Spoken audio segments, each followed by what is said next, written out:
Are you struggling to make sense of your marketing metrics? With social media likes, impressions, engagements, and so much more, it can be very overwhelming. But here's the thing, different channels show different results. Yes, for example, Facebook may show that you got thousands of clicks on your latest ad, while your website only records 500 users coming through that ad. So who to believe and which metrics actually matter? In this episode, we will uncover the truth behind marketing metrics and help you with focusing on what really matters. Stay tuned. Hi everybody, it's Mari-Liis And Laura. and we are from Powerful Marketers. If you are a business owner or a marketer with a product or service you believe in, this is the right place for you. Because when it comes to business success, we believe that no one wins alone. We all need to be connected, inspired and supported to grow. Thanks for being here today and let's get started.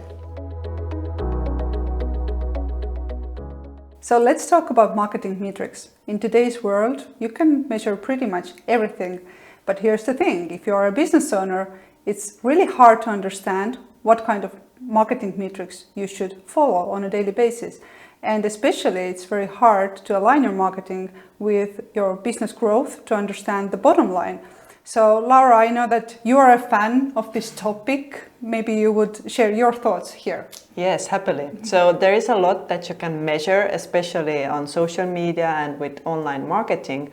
But I would say that there are two main issues that I see. Well, first of all of those social media likes and comments and shares, they are very nice, of course, and they show that you are doing something right. People are noticing what you're doing, but they don't mean business closed. So it may not contribute to your bottom line. And at best, they could be called vanity metrics, meaning that they make you feel good, but do you actually get money from there? We don't know. And the second issue is that there is no way to know for sure which metrics are correct and which are credible, because different channels tend to show you different numbers, because they want to show you great numbers so that you would keep coming back to their channel. So for example, Facebook may show that you got thousands of clicks on your ad, and when you go to Google Analytics to check website visitors, you may see, let's say, 5 to 10 times less users than what you expected when you saw that you had so many clicks on the website. So there is no way to know for sure other than to create call to actions for things that you can measure. So for example, newsletter signups or lead magnets or things like that, because you physically get their email and you can track that, obviously. Mm-hmm. For me, it's really shocking that we can't trust the numbers that those Facebook and Google are showing us. But what are you saying? How should somebody align their metrics with their own key performance indicators, like you just mentioned, those webinar show-ups, how many people come there, or your email list members maybe. Mm-hmm. Yeah, it can be a challenge for sure, especially if you are a small business owner who is responsible for the entire marketing. You don't have a team to rely on, then let's be honest, you don't have the time to actually really go in depth with all of those metrics. So my advice would be to just focus on the value and the consistency, and the results will eventually come if you do the right thing. Of course, if you are a digital agency or if you provide digital marketing as a service, then you have to be very in tune with all of those metrics and really optimize and test and analyze and be there all day, every day to actually scale the business. But if you are just starting, it's too much for anybody. And let's be honest, no business owner has the time to be there like every day, 24/7, trying to tweak everything. You shouldn't do that. As a business owner, I think you should think through the customer journey overall. So what are the channels that he or she might hear or see about your brand?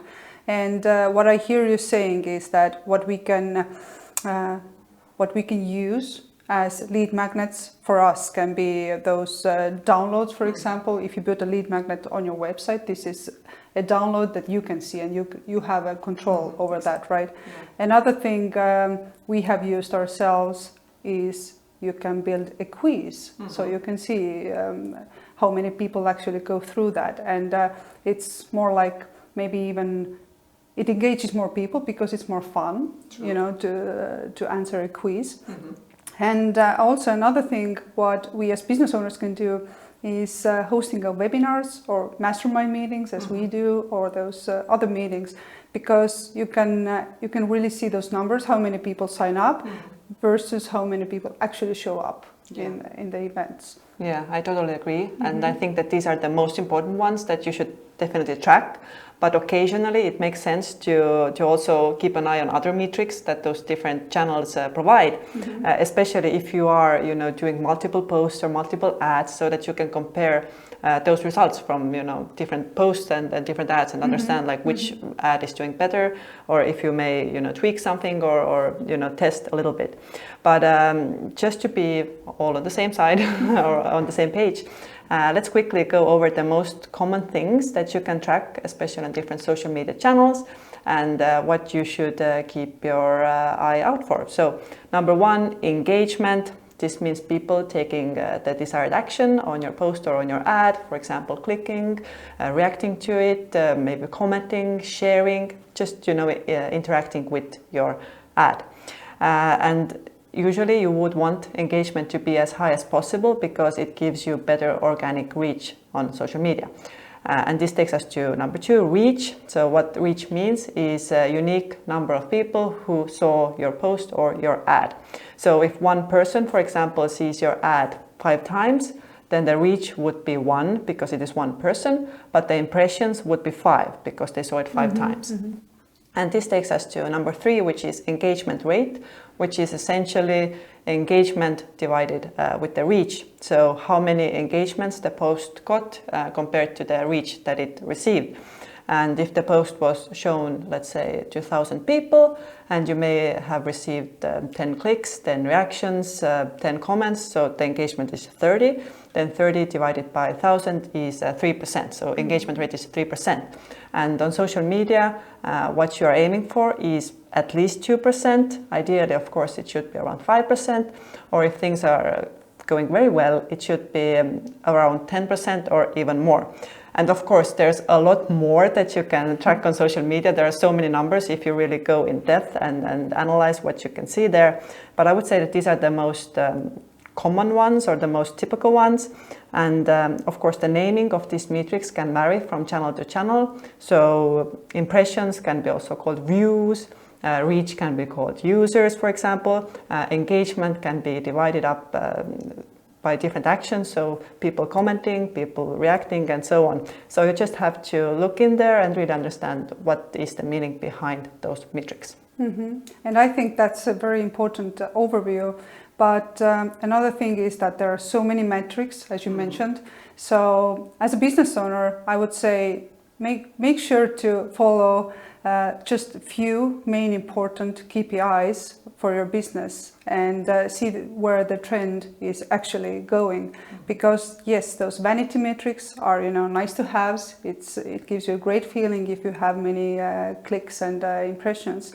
But if nothing really happens with you know, in the bottom line, then you shouldn't maybe, you know, put your resources into this channel even. So less is more. I would tell you to make sure what are your KPIs and focus on those. I love that. So remember, different channels may provide varying numbers, so it's important to establish those reliable sources of data that you can track repeatedly and consistently, and understand what really impacts your business and its success. And by understanding the value of those metrics and maintaining consistency in your marketing efforts, you will be on the path to achieving those results that you so very much desire. And if you would like to know more about setting up your metrics, setting up your dashboard, and what to actually track in your business, then let us know in the community, because we do host 3-day challenges on the very same topic. So if you are interested, let us know, and we are happy to go on this journey together with you. And that is it from us this time. Thank you so much, and we look forward to seeing you in the next episode. See you in our community. No one wins alone. Be supported, inspired, and connected with our community 24/7. Find the link in the show notes.